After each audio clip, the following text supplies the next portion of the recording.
लगभग 7:15 का वक्त था। हजारी लाल जी मांझू घर में बाहर बैठकर चारपाई पर खाना खाना आरंभ ही किया था कि 3 व्यक्ति, जो कि 2 सादे कपड़ों में थे और एक व्यक्ति पुलिस की वर्दी में था, एकदम अचानक से हजारी लाल जी के पास आए। पहली दृष्टि में हजारी लाल जी को लगा कि पुलिस ही, परंतु पास आते ही एक व्यक्ति ने हजारी लाल जी के कनपट्टी पर पिस्टल तान दी।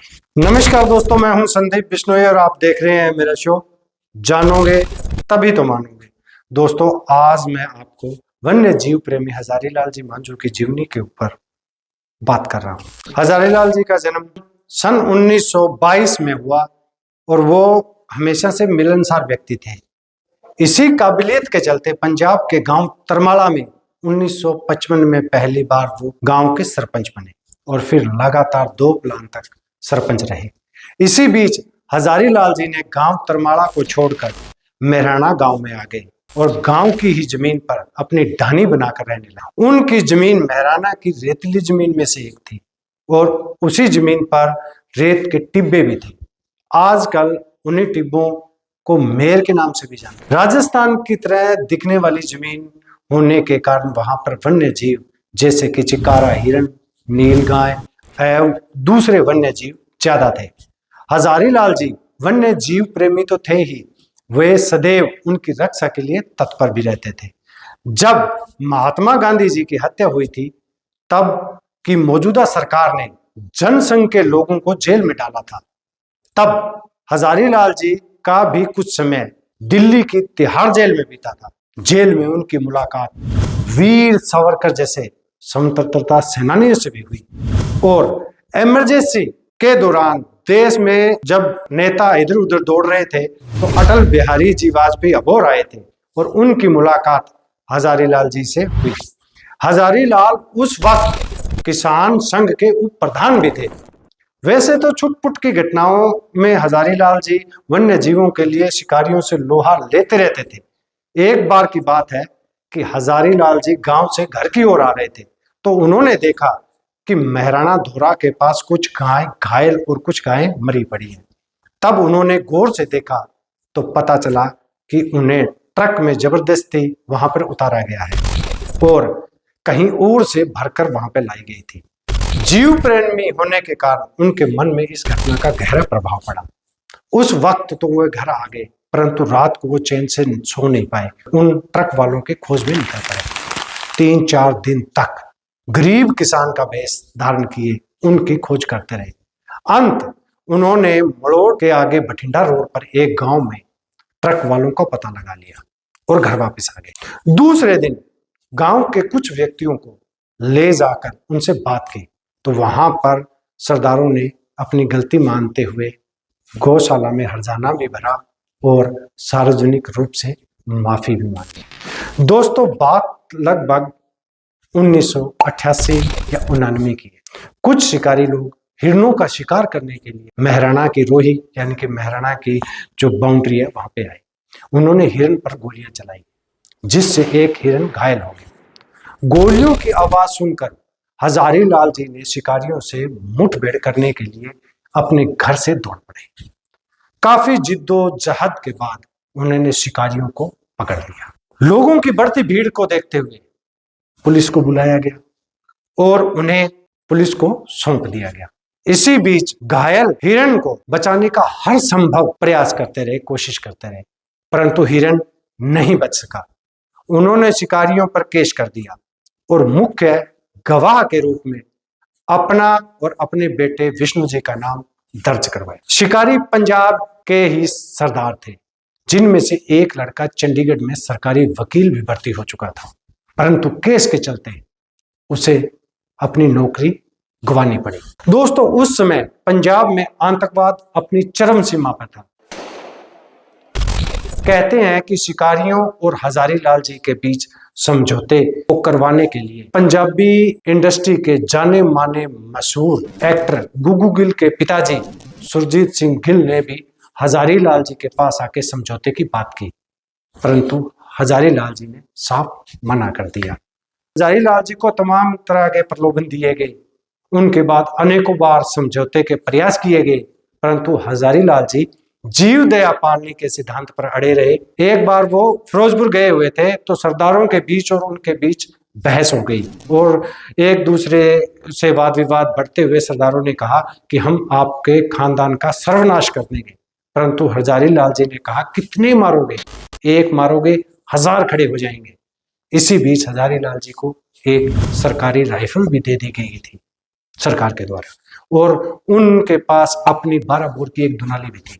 इसी दौरान हजारी लाल जी के पास कई बार धमकी भी आई, परंतु हजारी लाल जी ने उनकी एक ना सुनी और किसी से इस बात का जिक्र भी नहीं किया। एक रोज हजारी लाल जी अपने बेटे के साथ, जो कि विष्णु जी, घर पर ही थे। हजारी लाल जी ने उन्होंने खाना देने के लिए घर की औरतों को आवाज लगाई। टाइम था 7:15 का लगभग। उनके बेटे विष्णु जी नहा रहे थे। हजारी लाल जी मांझू घर के बाहर बैठकर चारपाई पर खाना खाना आरंभ ही किया था कि तीनों व्यक्ति उनकी तरफ आ गए और जिसमें से एक व्यक्ति, जो कि पुलिस की वर्दी में था, उसने हजारी लाल जी के कनपट्टी के ऊपर पिस्टल तान दिया। एकदम से हजारी लाल जी को लगा कि ये पुलिस वाले हैं, परंतु आते ही एक व्यक्ति ने जब कनपट्टी पर पिस्टल तान ली तो हजारी लाल जी को समझने में ज्यादा देर नहीं लगी और जो दूसरे 2 व्यक्ति थे वो घर के अंदर घुस चुके थे। शायद वो उनको पता था कि हजारी लाल जी के पास एक सरकारी राइफल भी है, तो उसको वहां से अंदर से उठाने के लिए वो जल्दी से अंदर में घुसे थे। उन्होंने अपने बल पर जोरदार मुक्के का प्रहार पिस्टल ताने व्यक्ति पर किया और लगातार वार करते गए।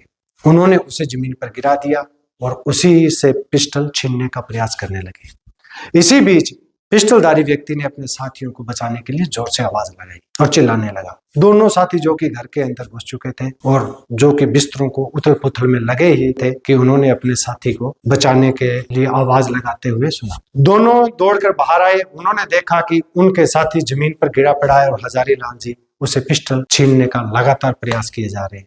जब उन्होंने देखा कि हजारी लाल जी पिस्टल छीनने में सफल होने वाले हैं, तो उनमें से एक, जिसके पास AK-47 थी, हजारी लाल जी की तरफ करते हुए ताबड़तोड़ फायरिंग स्टार्ट कर दी और इसके परिणाम स्वरूप एक गोली हजारी लाल जी को जा लगी और वह जमीन पर गिर पड़े।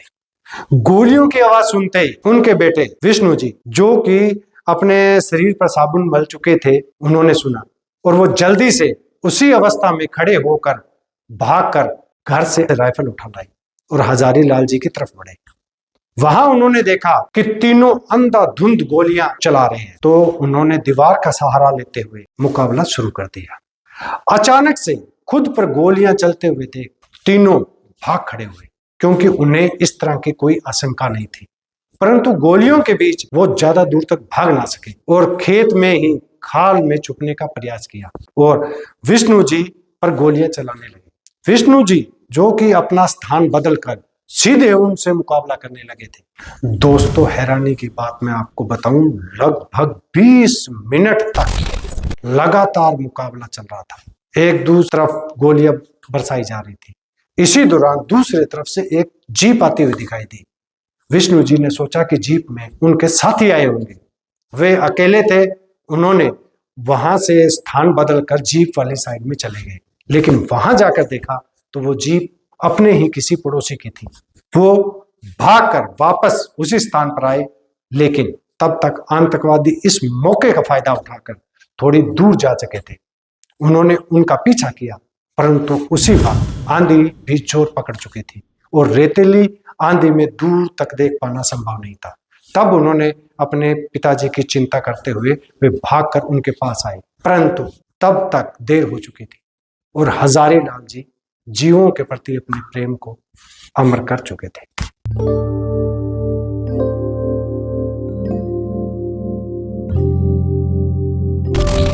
हजारी लाल जी की ये शहादत की बात सुनने के पश्चात लोगों में ये खबर आग की तरह फैल गई, क्योंकि हजारी लाल जी और विष्णु जी ने अगर डटकर मुकाबला ना किया होता तो वो सारे उनके पूरे खानदान को खत्म कर चुके। और इसी दौरान जब गोलीबारी हो रही तो काफी पशु जो है वो भी घायल हो चुके थे। तो ये खबर सुनते ही हजारों की भीड़ इकट्ठा हो चुकी थी। सुबह CRF की टुकड़ी भी घटनाक्रम का जायजा लेने वहां पहुंची तो सैकड़ों के हिसाब से वहां पर खाली कारतूस मिले। वहां पे हर एक व्यक्ति हजारी लाल जी शहादत को नमन कर रहा था। दोस्तों, हजारी लाल जी तो अपने आप को जीवों के प्रेम में अपनी गाथा अमर करवा ही चुके थे और सभी बिश्नोइयों के लिए प्रेरणा भी दे गए थे। इससे जीव प्रेमी के बलिदान पर मैं उन्हें नमन करता हूँ कि उन्होंने गुरु जाम्बो जी के सिद्धांतों को जीव दया पालने के अनुरूप जीवों के लिए किसी भी तरह नहीं झुके और अपना बलिदान तक दे दिया। इस घटना के बाद शिकारियों के शिकार के मामले बहुत ही कम हो गए हमारे यहाँ एरिया में, क्योंकि इस एरिया में लोगों को पता चल गया था कि यहाँ बिश्नोई जान दे देंगे परंतु शिकार नहीं होने देंगे। आजकल एक घायल हिरनी को किसी बड़े संत के द्वारा एक छोटी सा प्रकरण बता दिया जाता है। जब ये बात शहादत देने वाले परिवारों को जो पता चलती है तो उन पे क्या बीतती होगी। बिश्नोई समाज जियो और जीनोदय में विश्वास रखता है। इसके बाद हजारी लाल जी की मूर्ति मेराना धोरिया में मंदिर के पास में भी स्थापना कर दी और समाज उन्होंने मूर्ति स्थापना करके श्रद्धांजलि भी दी। हम हजारी लाल जी को एक बार पुनः नमन करते हैं और उनकी शहादत से जीव दया पालने जैसे सिद्धांत को अपने जीवन में अपनाने की प्रेरणा को बल मिलता है और बिश्नोई होने पर हमें गर्व होता है। तो दोस्तों, मैंने जो ये आपको गाथा बताई है आपको किस तरह लगी, इस पे आपके कमेंट जरूर चाहिए। और हाँ, अभी तक अगर आपने मेरा चैनल सब्सक्राइब नहीं किया है तो जल्दी से जल्दी आप मेरा चैनल सब्सक्राइब जरूर करें, क्योंकि इस तरह की और भी बलिदान जो जिन्होंने हमारे जीवों के प्रति दिया है उनकी गाथा मैं आप लोगों को टाइम वाइज अपने चैनल पर जरूर लेके आऊँगा। और इसी के साथ ही आप सभी दुआओं के साथ नमस्कार, नमन प्रणाम, राम राम।